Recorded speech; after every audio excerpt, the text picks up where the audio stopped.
अस्सलाम वालेकुम बच्चों। आज हमारा उर्दू ग्रामर का टॉपिक है लफ्ज़ की इक़साम। आज हम लफ्ज़ की इक़साम को पढ़ेंगे कि लफ्ज़ की कितनी इक़साम है। ठीक है, मैं रीडिंग करूँगी, मैं आपको समझाऊँगी, एक्सप्लेन करूँगी कि लफ्ज़ की इक़साम क्या होती हैं। आपने इसे गौर से सुनना है। काइंडली गौर से सुनने के बाद आपने अपने पास नोट्स बना लेने। ठीक है, और नोट्स बनाते हुए आपको कोई भी बात समझ में नहीं आती, किसी भी लफ्ज़ का मतलब समझ में नहीं आता, तो आप उसका मतलब मुझसे पूछ सकते हैं। आप मुझसे कुछ भी पूछ सकते हैं, कुछ भी। ठीक है, किसी भी चीज़ की आपको यहाँ पढ़ाने के दौरान समझ नहीं आ रही, लिखने में समझ नहीं आ रही, तो आप वो मुझसे पूछेंगे, मैं आपको बताऊँगी। तो चलें देखते हैं कि लफ्ज़ की कितनी इक़साम है। ठीक है, लफ्ज़ की दो इक़साम हैं, कलमा और मुहम्मल। लफ्ज़ की दो इक़साम हैं, कलमा और मुहम्मल। हर कलमा लफ्ज़ होता है, लेकिन हर लफ्ज़ को कलमा नहीं कहते। ठीक है, हर कलमा लफ्ज़ होता है, लेकिन हर लफ्ज़ को कलमा नहीं कहते। क्यों नहीं कहते ये हम पढ़ेंगे तो हमें समझ आ जाएगी। आगे है कलमा। लफ्ज़ की पहली किस्म है कलमा। ठीक है, लफ्ज़ की दो इक़साम है, पहली किस्म है कलमा।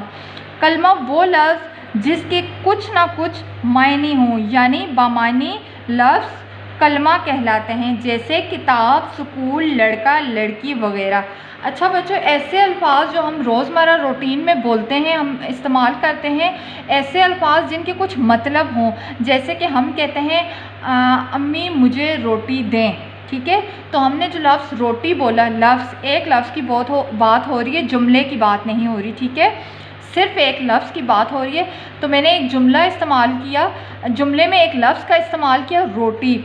रोटी का कोई मतलब है, यकीनन है, क्योंकि रोटी की एक शक्ल है, रोटी की एक आवाज़ है, रोटी को खाया जा सकता है, चबाया जा सकता है। रोटी खाने का एक एहसास है। ठीक है, एक सॉलिड चीज़ है रोटी, जो नज़र आ रही है, जो जिसको खाने का एहसास है। ठीक है, तो इसलिए इसका कोई मायने है, तो ये इसलिए ये कौन सा लफ्ज़ होगा, इसे कहेंगे कलमा। ठीक है, ऐसे बामानी लफ्ज़ कलमा कहलाते हैं जिनके कुछ मायने निकलते हों, जैसे कि किताब की भी कोई शक्ल है, कोई चीज़ है जो हमें नज़र आ रही है, जिसको हम छू सकते हैं, हाथ लगा सकते हैं, इसका कुछ मतलब है, तो किताब भी जो है वो कलमा है।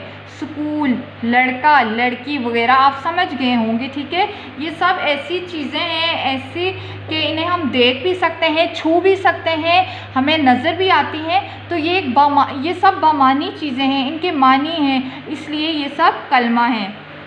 आगे है मुहम्मल। मुहम्मल वो लफ्ज़ जिसके कुछ मायने ना हो, यानी बेमानी लफ्ज़ को मुहम्मल कहते हैं। ऊपर हमने कलमे का देखा था कि ऐसे लफ्ज़ जिनके कुछ मायने हो कलमा कहलाते हैं, तो अब मुहम्मल वो अल्फाज हैं, वो लफ्ज़ हैं जिनके कुछ भी मायने ना हो, जो बेमतलब हों, जो बेमानी हों, जिनके कोई मतलब ना हो, जिनको सहारे के तौर पर, जिनको तंज़ो मिज़ा के तौर पर हम अपने अल्फाज में सहारा, हम अपने जुमले में सहारा देने के लिए, हम अपने अल्फाज में सहारा देने के लिए बोलते हैं, उनको मुहम्मल कहा जाता है। वो लफ्ज़ जिसके कुछ मायने ना हो, यानी बेमानी लफ्ज़ को मुहम्मल कहते हैं। मसलन पानी, वानी। पानी का तो मैंने आपको एक्सप्लेन किया ना, रोटी का भी, कि पानी एक नज़र आने वाली, पीने वाली चीज़ है। ठीक है, हाथ में उसको पानी को लिया जा सकता है। ठीक है, आगे हमने जो सहारा दिया, जो हमने बेमानी लफ्ज़ का इजाफ़ा किया तंज़ो मिज़ा के लिए, हमने वो था वानी। पानी, वानी। रोटी, वोटी। घाड़ी, वाड़ी। कलम, वलम।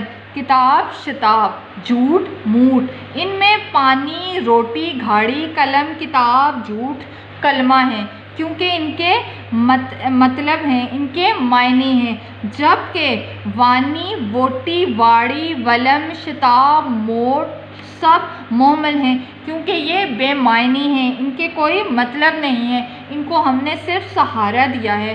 तो ऐसे अल्फाज जिनके कोई मतलब ना हो, ऐसे लफ्ज़